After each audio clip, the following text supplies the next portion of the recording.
So now we turn to this idea of, guarding one's privates within marriage. Before a young man gets married in our times nowadays, they've watched a few movies here and there before they made tawbah and they became religious. And they have this idea of what love is and what marriage is. And, brothers come up to me all the time, brother, man, I gotta get married, man. As though like in their head, once they get married, all their temptations are just gonna poof, disappear. And life is gonna be bliss and we're gonna read Quran together, And, it's gonna be just this spiritual experience, right? And there's this fantastic view of what marriage really is. Those of you that are married are probably not even laughing right now because they're like, what? Because, what is he talking about? Because you don't even remember feeling that way, right? So, yeah, it's many a times you do run into a brick wall because what is shown to us about marriage, our idea of marriage, especially the modern mind, whether Muslim or otherwise, the modern idea of love and companionship and a man and a woman together, the idea of it is basically the same as dating. Okay? And dating means you have all the fun and when things get difficult, you walk away. That's what dating is, right? So what we actually, when we think of marriage, men, brothers and sisters even, when they think of marriage, they're thinking of the aspects of marriage that are like dating. But there's a lot more to marriage than dating, right? There's the bills, and there's the chores, and then you have to learn to live with another person, which is very difficult. You do things your way, she does things her way.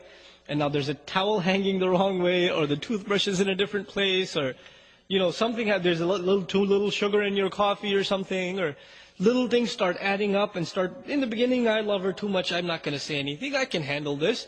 But a couple of years later, it starts piling up and you're like, again with the sugar, and it starts adding up. Now this doesn't happen in dating because you're tired of this girl, move on to the next one. Or she's tired of you, I think, I don't want to deal with your smell anymore, I'm out. It's just walk away from it. But marriage is a serious commitment. And the terminology used in Quran is very strong. Al-Muhsanat, Al-Muhsinin. The Muhsin, the Ihsan, in Arabic, it's the word used for putting someone inside a fort, like a military camp.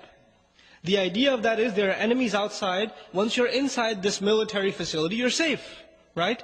So women are described as women, are females that have been put inside the camp of protection. And who's protecting them? The husband is. From everything, from sadness, from difficulty, from shamelessness, in terms of ignorance, he's protecting them, he's giving them an education, he's protecting them in every single way. And the one who wants to get married, Allah describes him, muhsinin ghayra musafihin. They are people they are men who have the intention of bringing women into this fort, into their protection, to start families, not just to get their desires out. غَيْرَ مُسَافِحِينَ. Musafih is someone who has hormones overtaking him. That's why he wants to get married. That's it. Right? So Allah changes our mindset about marriage. But if you marry for the right reasons, then you will have a healthy relationship with your wife.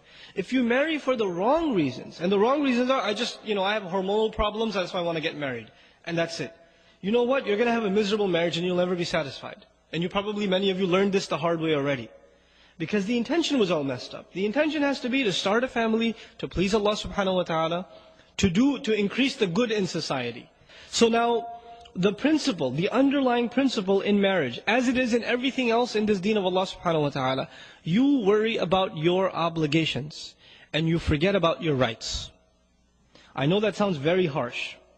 But if you can do that, experiment it for 6 months. Forget about your rights, worry about your obligations. What can I do for my wife? What more can I do for her? Can I buy her a gift? I haven't given her anything for a long time.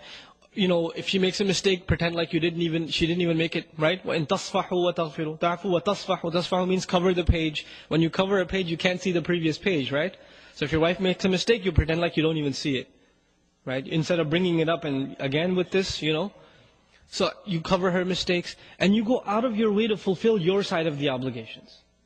You go out of your way to show sabr and compassion and overlooking, and even the hurtful comments, you don't respond to them except with a smile, etc., etc. You go out of your way to do your part. Because when you start expecting You expect certain things from your wife. She should take care of me. I have physical needs. I have psychological needs. She should give me company. She should be nicer to me. She should smile when I come home from work instead of frowning at me all the time and reminding me what groceries I didn't do or what laundry I forgot to finish, right? She should be nicer to me. There's always these expectations in your head. And you know the believer, who does he expect from? The believer expects from his Lord, right? Because everyone besides Allah subhanahu wa ta'ala will disappoint your expectations. ضَعُفَ الطَّالِبْ وَالْمَطْلُوبِ is a universal principle Allah Azza wa Jalla revealed. The one who seeks, the one who demands is weak, has been weakened. And whatever he seeks has also been weakened, inherently weak. So long as you place any hopes in creation, you are necessarily going to be disappointed. You put hopes in your boss, he's going to give you a promotion, it's not going to happen. You know? You put hopes in a friend, he's going to come through, he gave you an appointment time, he's going to pick you up, he's going to be late. He's not going to be able to make it. You put hopes in creation, you put hopes in things, they will disappoint you. Allah Azza wa Jal wants us to learn to place hopes only in Him. And then when this attitude is developed, then what happens is, if your wife gives you a little, you're very grateful because you weren't expecting anything. A lot of times what happens is, we read a couple of Islamic books, maybe a couple of hadith about the rights of a husband and the rights of a wife, and what the crazy thing that happens is, husbands are reading about what husbands deserve, and wives are reading about what wives deserve. As opposed to the opposite. Husbands are supposed to be reading about what? What the wives deserve. But everybody's obsessed with themselves. They're selfish. Even when they come to Islam, they learn and they study that which serves them. So for example, parents, they may not know any Qur'an, but they know وَبِالْوَالِدَيْنِ إِحْسَانًا. They know that one. They don't even know where it is in the Qur'an, but they know this by heart. Right? Why do they know this by heart? Because it serves them. Right? The men, they may not know much about Qur'an, but as soon as the wife says a word, الرِّجَالْ قَوَّمُونَ عَلَى النِّسَاءِ, because it's self-serving. Now you're not a servant of Allah subhanahu wa ta'ala, you're using Allah's deen to serve yourself, right? So one has to understand, our deen first and foremost is a responsibility to fulfill our obligations. So we study and we learn how do we excel with our wives? How does the wife excel with the husband? You know, I gave a khutbah some time ago about the rights of the wife and the husband. And you know, I made 2 handouts. One was advice for wives, one was advice for husbands. And I said it over and over in the khutbah.